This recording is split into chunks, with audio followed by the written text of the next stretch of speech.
guys, welcome to the very first podcast for ADHD Ireland, hosted by me, Lauren McBride, or Her Thoughts in Bright Colours on Instagram. I hope we're all well. Over the course of this podcast, we're going to discuss all aspects of ADHD in an honest way, as we have lived with ADHD our whole lives. Some of us were diagnosed sooner than later, and some of us aren't diagnosed formally at all. This gives a wide variety of experiences from all different perspectives. Please listen at your own discretion, as we are coming from a place of personal experiences. Some topics may be sensitive to listeners, so please be advised that our opinions and lives may not directly correlate with your experiences living with ADHD. During these podcasts, people living with ADHD or who have experience with ADHD in their familial, platonic or romantic relationships will be joining me over Zoom. Thank you to everyone who is and will be involved. We couldn't do it without you. I'm super excited to be hosting this podcast. Thank you to ADHD Ireland for giving me the opportunity to do something that I love. And with that, let's chat.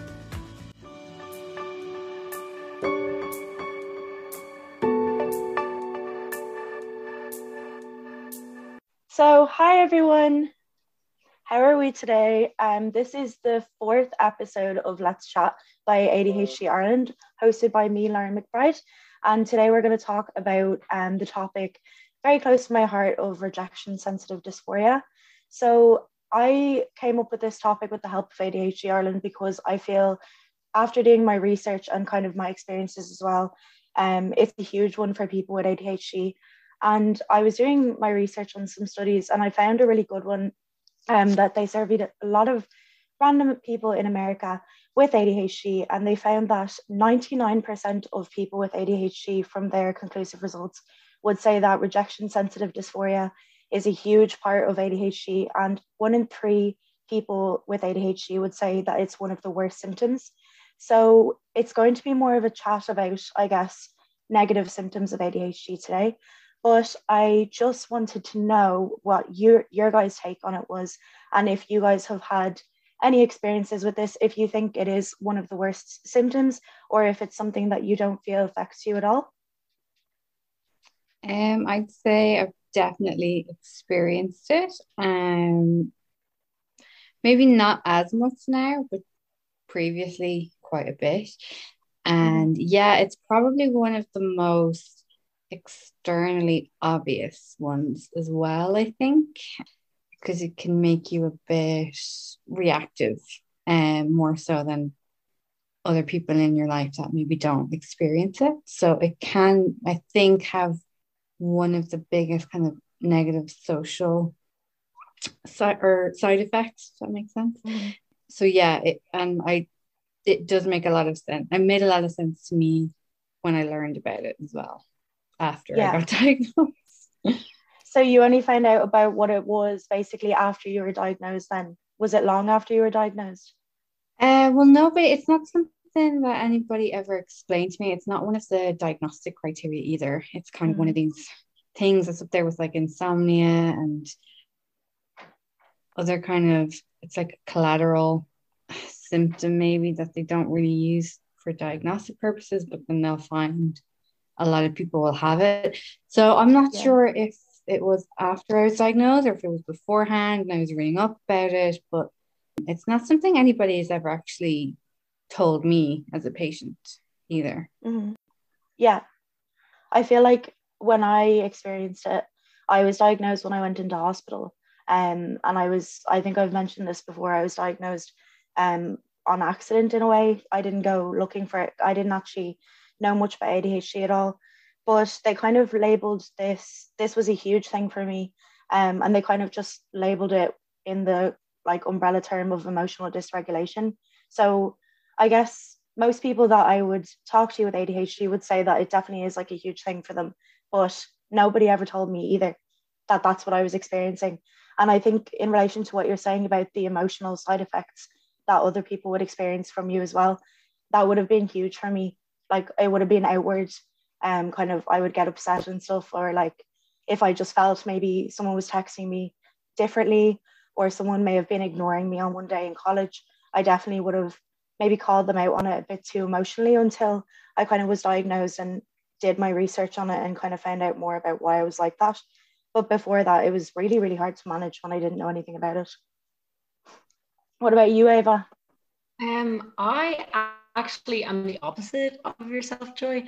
My OSD was fine when I was a child. Well, at least I thought it was fine. Like I was just an angry child, so they were just kind of like this. She's angry, and then when I was like growing up and stuff, I was diagnosed when I was 14, and I was on medication when I was 14, and I got such, I don't know whether it was a side effect of medication as well, but I got such bad OSD, and I was always angry at all of my friends for every single thing they ever did to me. Like it was like, oh my God, like you are being malicious for no reason. Do you know what I mean? Like, okay, we were teenage girls, maybe they were being malicious, but it's so complicated. Like no one talks about it ever.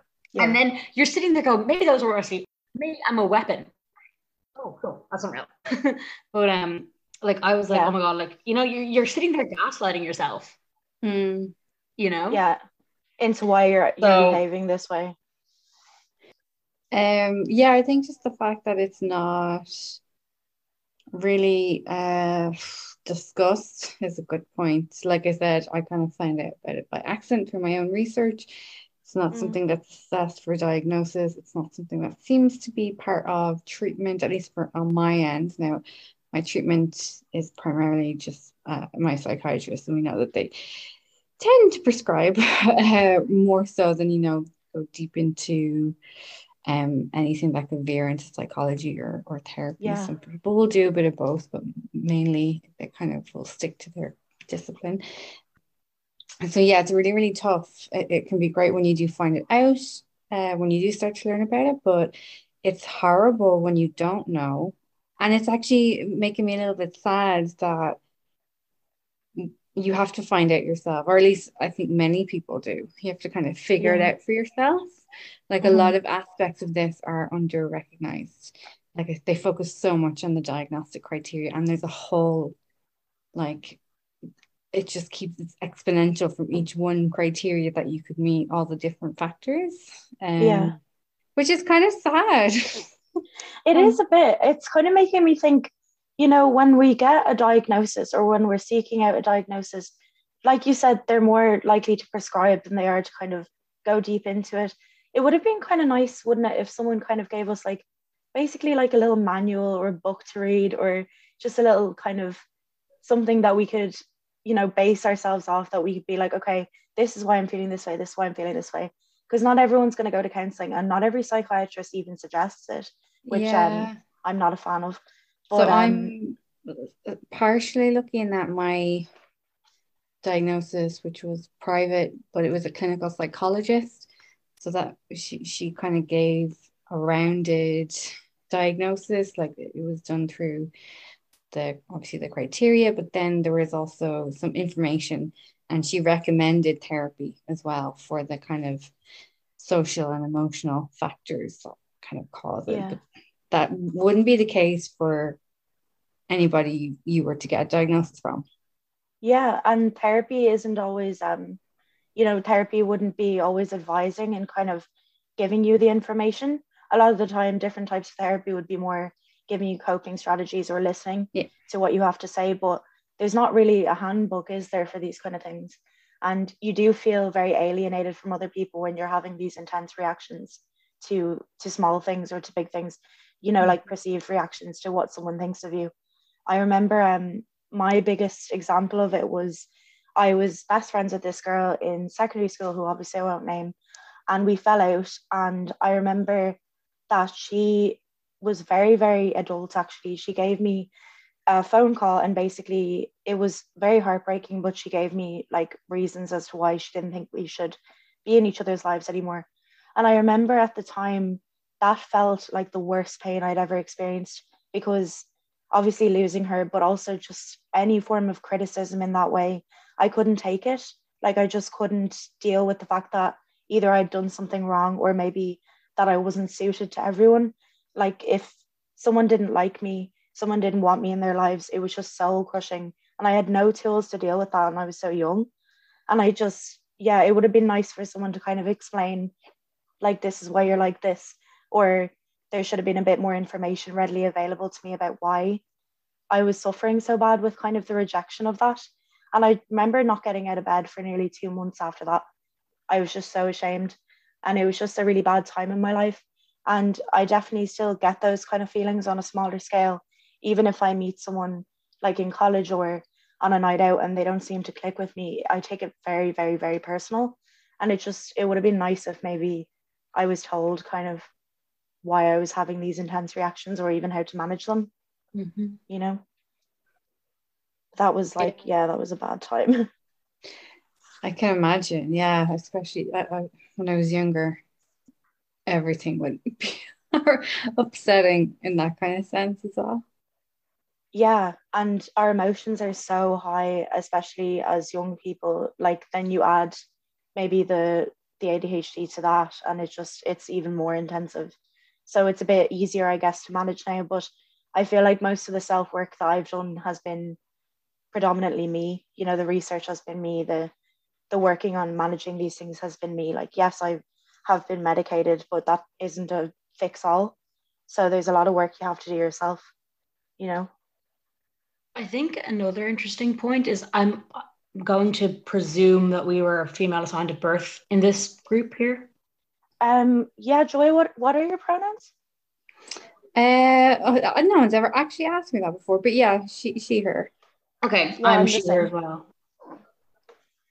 I've thought about it, but no one's ever actually asked me before. Yeah, I think it's Well, there you important because I go. can't see you guys, so I'm like, I better not just go presume everybody's gender. But I think it's interesting that we all struggled with RSD and like experiencing like social situations.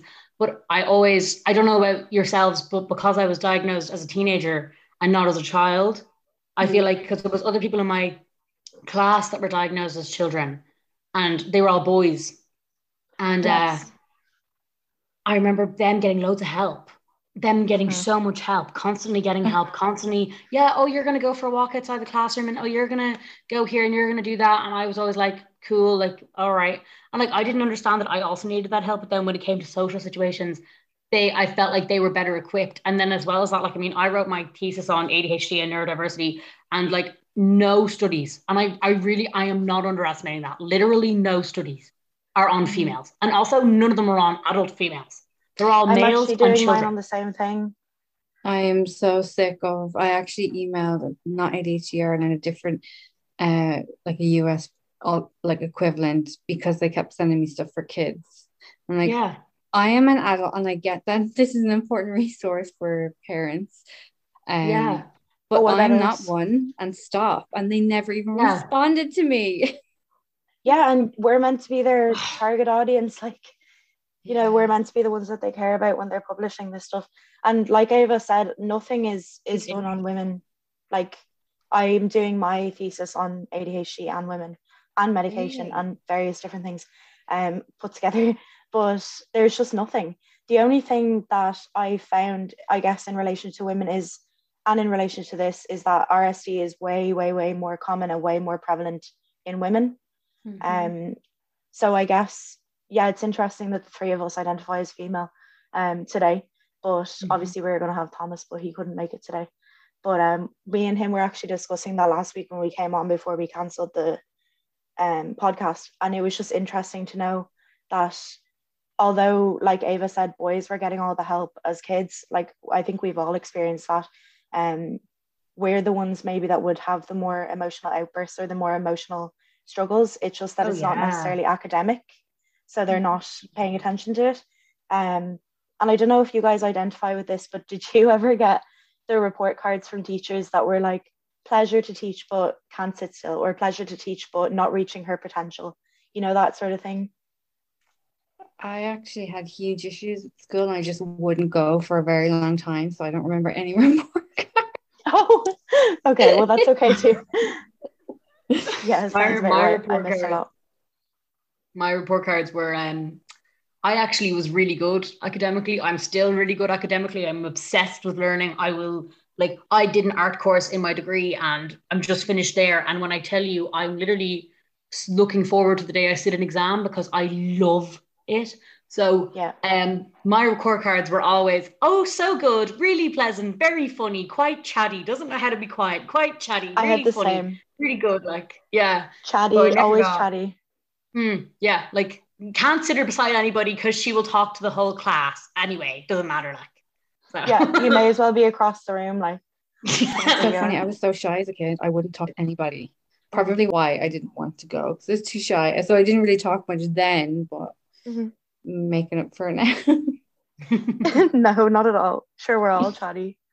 But yeah, another thing I guess I'd like to note there is none of us, I'm assuming, tell me if I'm wrong, none of us were noticed to have ADHD in primary school, were we? No. Yeah. Yes, none of us were really noticed in primary school to have ADHD, but one of the things that my teachers would have noticed and listed on my report cards was my emotional dysregulation issues. And definitely, I had a hard time keeping friends. I had a great time making friends. I was very chatty, too chatty, but I had a really hard time keeping them. And then when I would lose them, maybe for being too much in my own words, I would just be devastated and I would miss a lot of skill. And the same thing happened with me through secondary school as well. You know, when you're young, you do cycle through friends. I feel like, especially with ADHD, I've seen on the groups on Facebook a lot that we tend to cycle through friends because maybe people mightn't stick around. And I guess people often say that they're found annoying and stuff. And I've heard that phrase, annoying and too much, my whole life.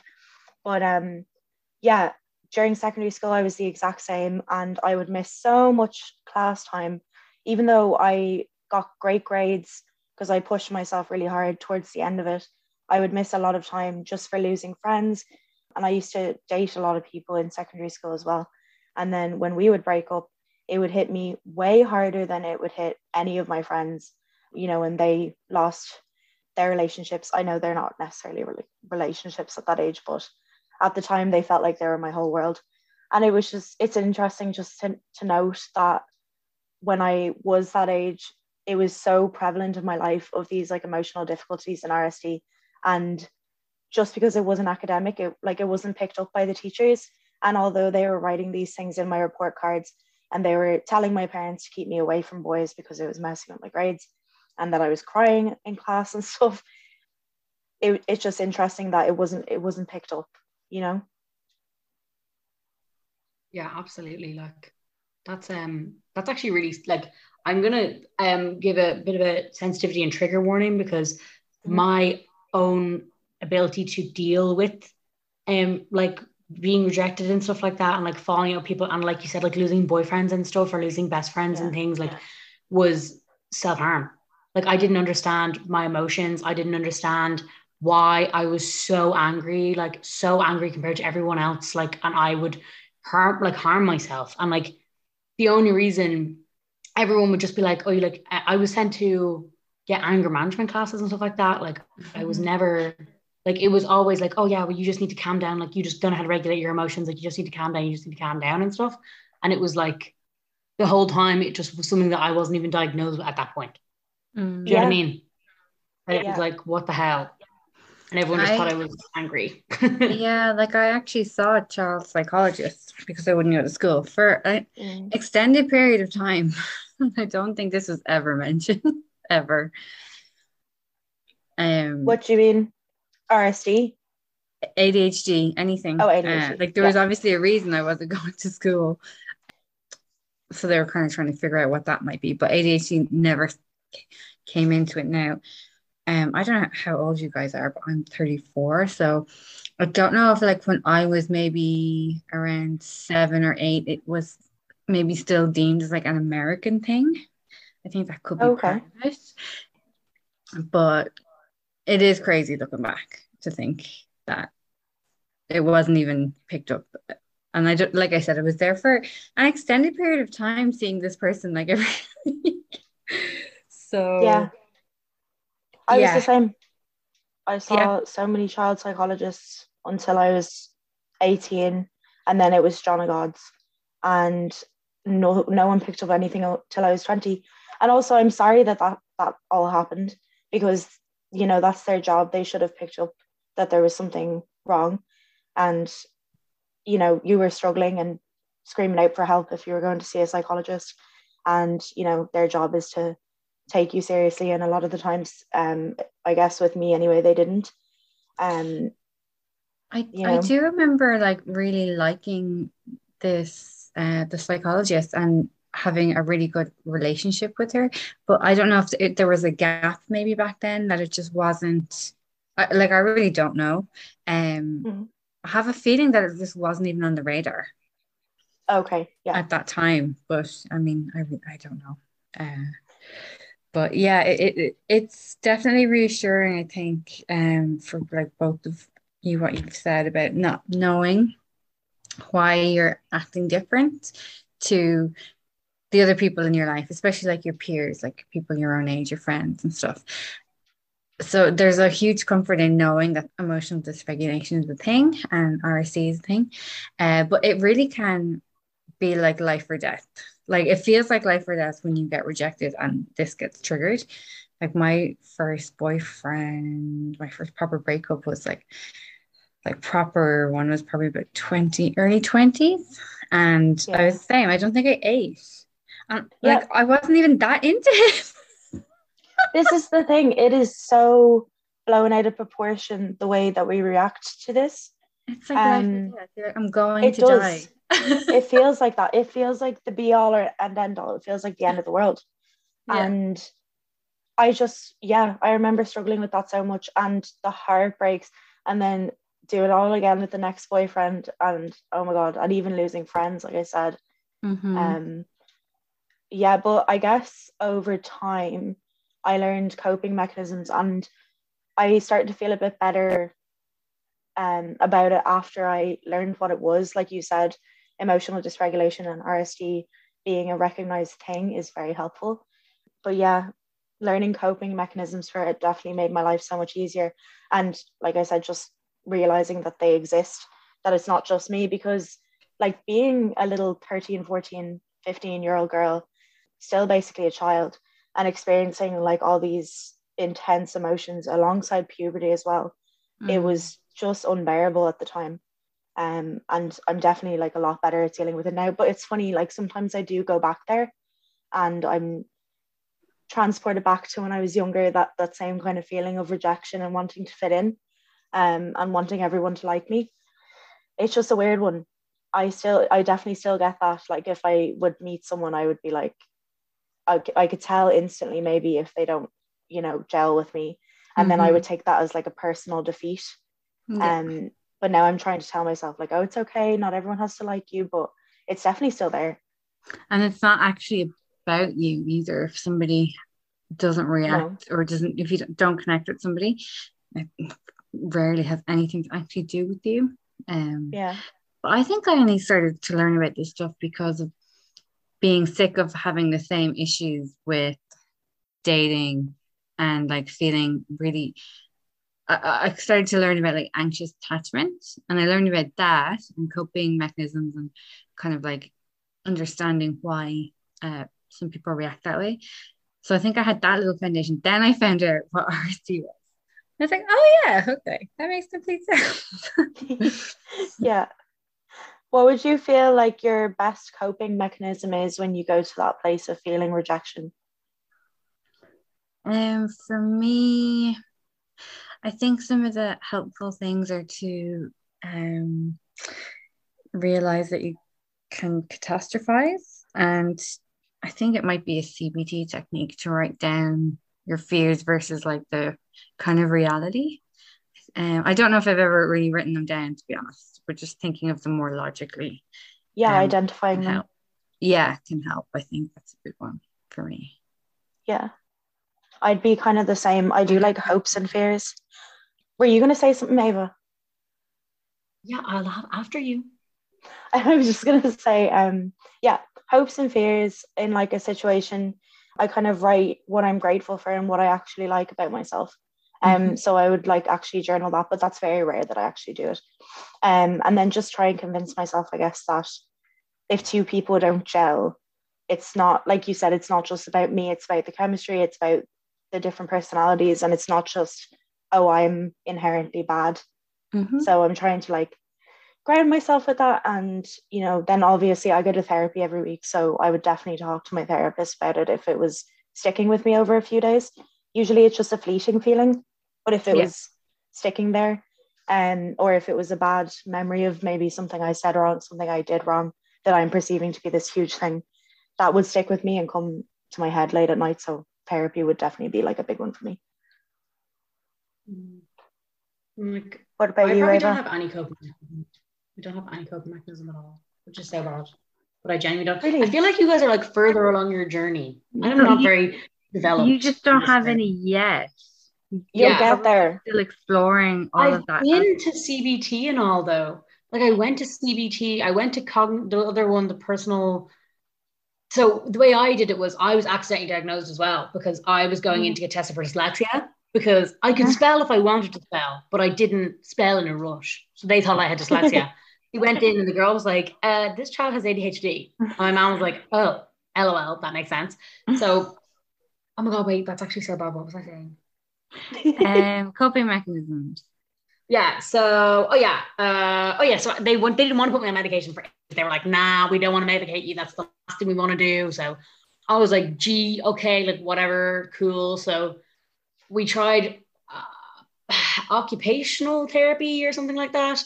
And that didn't really help. And then like, obviously once you're diagnosed with ADHD, you go, oh, okay, so this is why like I feel like a toxic person. And this is why, you know, I have these ridiculously high standards for myself. And this is why I feel completely different to everyone else. Like everything's so black and white in my head.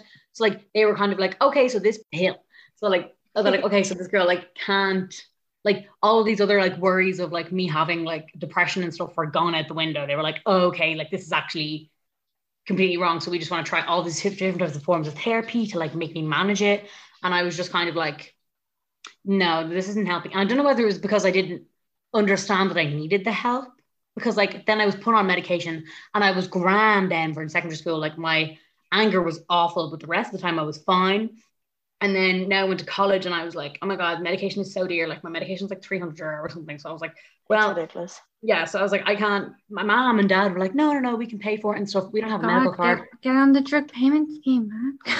Yeah. But the drug payment scheme is like 200 euro a month. Oh no, it's come way down. It's come way down. It's something. It's close to 80 quid now because it was 100 and odd. Yeah, it's come way down.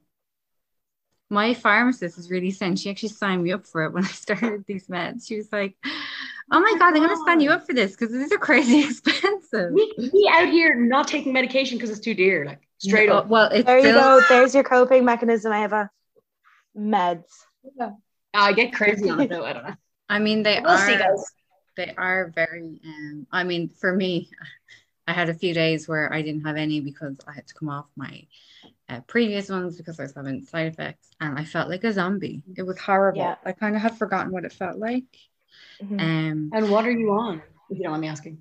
So I was on lisdexamfetamine. So what do you call them, Lauren? Lisdex? Is that Lisdex, yeah. I mean, that does sound exactly like it's shortened. So yeah. So I moved over to Concerta. I don't know. Yeah. So I've just moved over to that.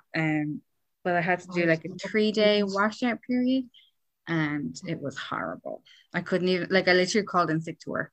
I couldn't do I was the same like 2 months ago when they forgot to fill my prescription. Literally zombie for like 5 days. Horrible. It was really, really horrible. But there's so many different types, Ava. Like if they, you know, you don't obviously have to take them. Like it's up to you completely 100%. But do sign up for your if they work.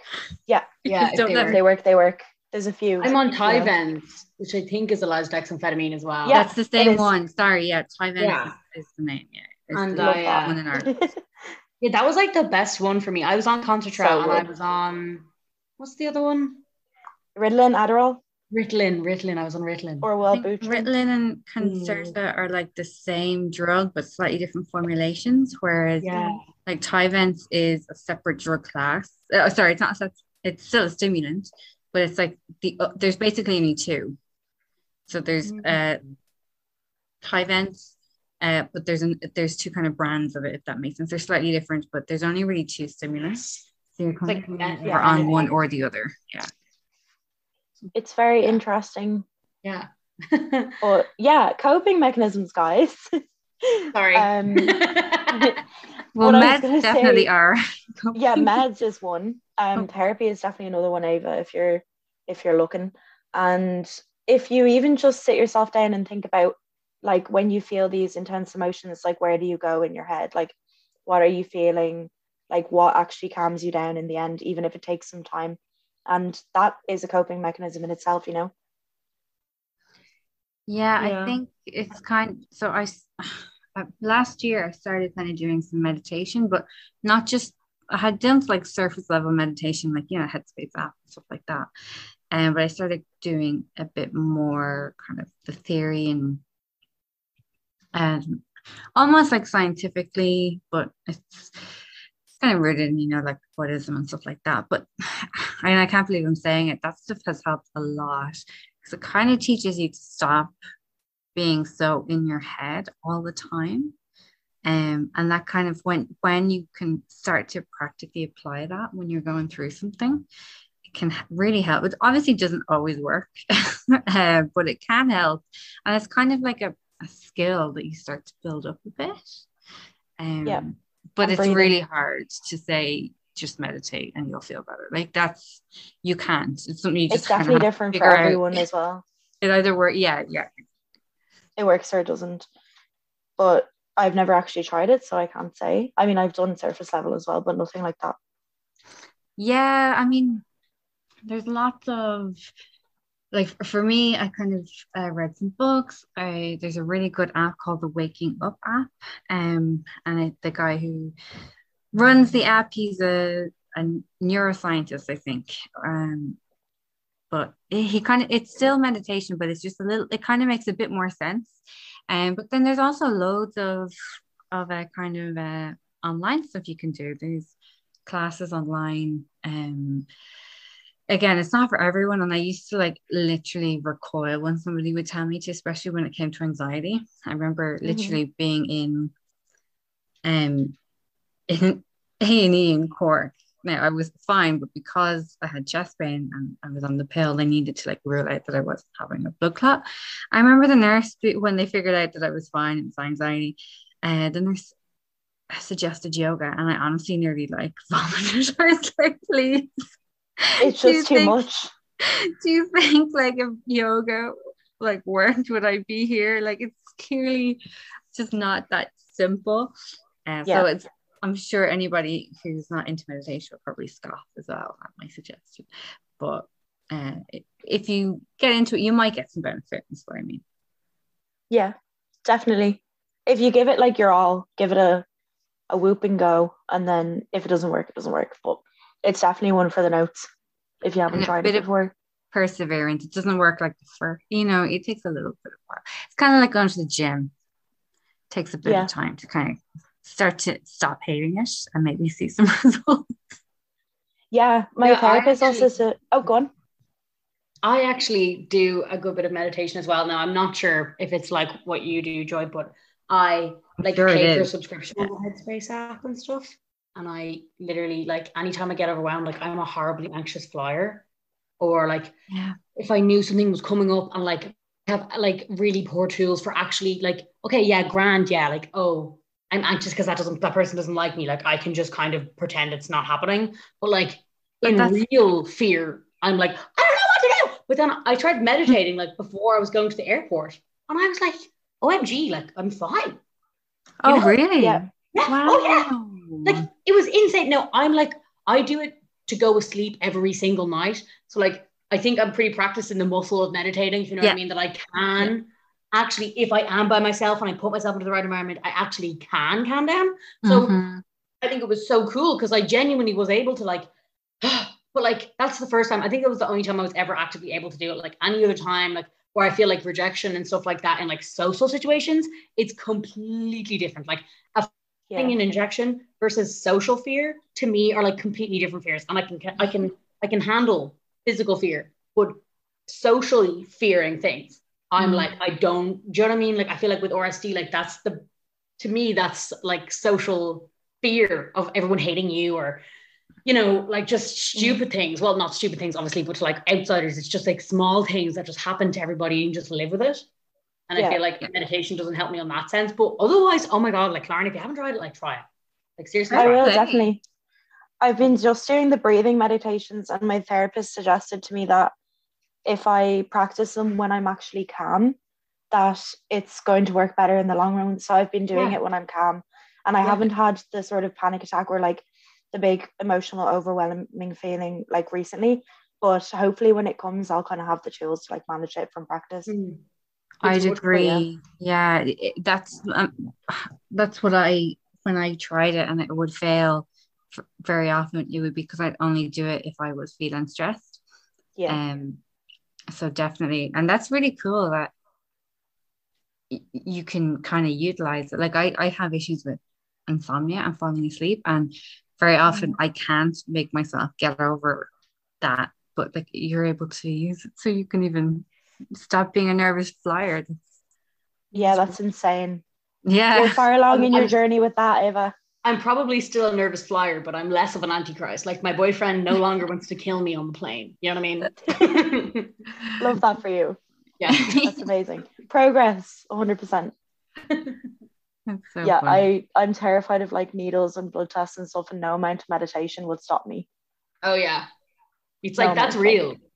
It's like, that's coming for me and that's real. And like, but I think a good tool for that kind of thing is for people to go, okay, you go sit down and you go actively think what the worst thing that could possibly happen in this situation is. See, I say I have no tools, but that's actually a tool I use all the time. Yeah. I think that is like the I do that too. thing where you're pulling it back to, okay. You don't want to, but then you're like, I gotta sit here and go, well, the worst thing that could happen is an asteroid could come and hit the earth and we could all die. Now, is that going to happen? Maybe. Am I in control? No, not at all. So we need to put that aside because I can't stop that from happening. Yeah. That's what I do when I have panic attacks. It actually works somewhat. Doesn't stop it, but it brings the heart rate down alongside the breathing a little bit.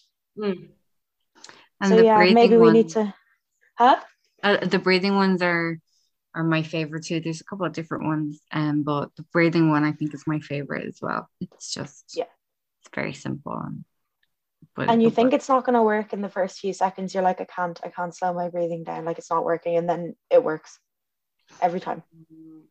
Yeah, or even trying to focus on the breathing with ADHD, it's like a sick joke. Oh yeah. But it works like the more it is like a sick joke. Shut up, like.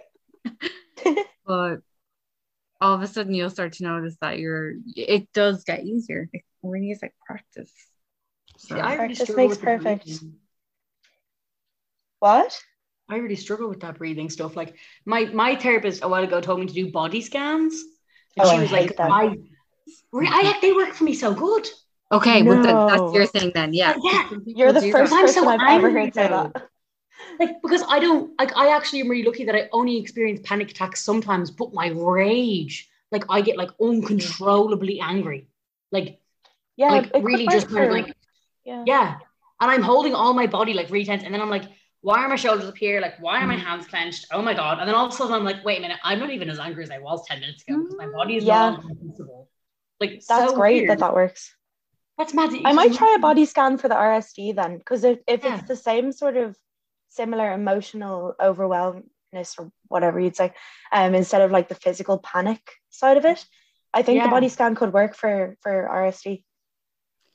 Yeah, if you try and focus on if you're panicky and you're having physical symptoms, just try and make sure you aren't focusing on those. So it'll say it'll probably lead you like focus on your hands or your arms or your go through your body. So if you're in that space, just try make sure you're not focusing on the negative symptoms. I have like health anxiety, so I could not do a body scan in the middle of a panic attack. Like, exactly. No, see, I would never use them for panicking because panicking to me is like a threat, like it's fight or flight. Like, but when I'm like getting angry and I'm like irritated, like, or like when you're stressed about work and you're sitting there going, oh my God, I'm gonna pop off at the next person that comes in that door and asks me a damn question. Like, but then that's when you do a body scan. That's what you do. That was the best thing I've ever heard, Ava. That took me on a journey, honestly. Okay, well we have our coping tools, guys. Even if we're gonna scream like that, we're gonna do a body scan. Yeah. Only when you're angry. If you feel like you're gonna pop off, then you do a body I scan. do pop Not off panicking. as well. Yeah. I have such bad anger, like, but I'm only like really realizing it now. Not now, like this second, but just recently, like. Just now, like right now. I'm actually, yeah, just now. Right now. I'm actually fuming this second, like. Well, just like punching a hole in my wall, BRB. Stop carving into the wood dresser in front of me right now. Yeah. Anyway, guys, I think we'll leave it there, will we? Yeah. Is there anything else we want to add? I'm trying to think. Yeah, I can't think of anything else right now, to be honest. Okay, Ava. Yeah, I definitely said my piece, so I'm G. Thank you guys so much for coming, and it was lovely to chat to you today. There's one more thing that I think could be helpful, just because we were talking about having to find this kind of stuff out for ourselves. Obviously, it's great to have resources like ADHD Ireland, not a plug, but genuinely that kind of collate the information. And I mean, you've got like, are you guys? I don't know if you guys are familiar with Attitude. Yeah, it's like ADD. Attitude. Yeah, I follow it on Instagram. They have so much research, and they have a podcast with like psychologists and psychiatrists. Awesome, so that's the only thing when you don't really know what's going on. Maybe you've just been diagnosed, you're looking up a diagnosis. At least there's some, that's where you can find some information about all this stuff. Exactly. And there's us. We are the ADHDers doing the podcast as well. And ADHD Ireland have support groups over Zoom as well. And they go around to schools and everything like that. So there's definitely more information out there, which is wonderful. And I'm going to check out, I do follow the Attitude, but I haven't given it a proper look. So I'll do that today. Well, they have a website as well, and you can go on there, and they have loads of coping mechanisms. Yay! That are different than body scans. Maybe. I'm gonna try that so hard, but I just can't, I can't do it, but I'm going to try. I have no doubt that meditation and mindfulness is somewhere on every single ADHD website that's ever been created. Yoga, walks, drink water. Sorry, my mom is a Pilates instructor, and she's always like, "Come to my Pilates class and you'll feel better." My dad does that because his girlfriend's a Pilates instructor. Ugh, always the Pilates. Funny, I don't know any Pilates instructors. Well, there you go. Come to one of ours. We'll start ADHD Pilates. And I think ADHD Ireland also have a women's only group, or at least they do from time to time, like a women's only support group. I'm saying this, we should double check before this is put anywhere. But I think there might be. Sure, we can cut it out if it doesn't exist. Great. I'm not entirely sure either, actually. I have a feeling, but now I'm wondering, did I make that up? No, I think there is. I think there. If you made it up, we should do it. Oh yeah, there you go. Done and dusted.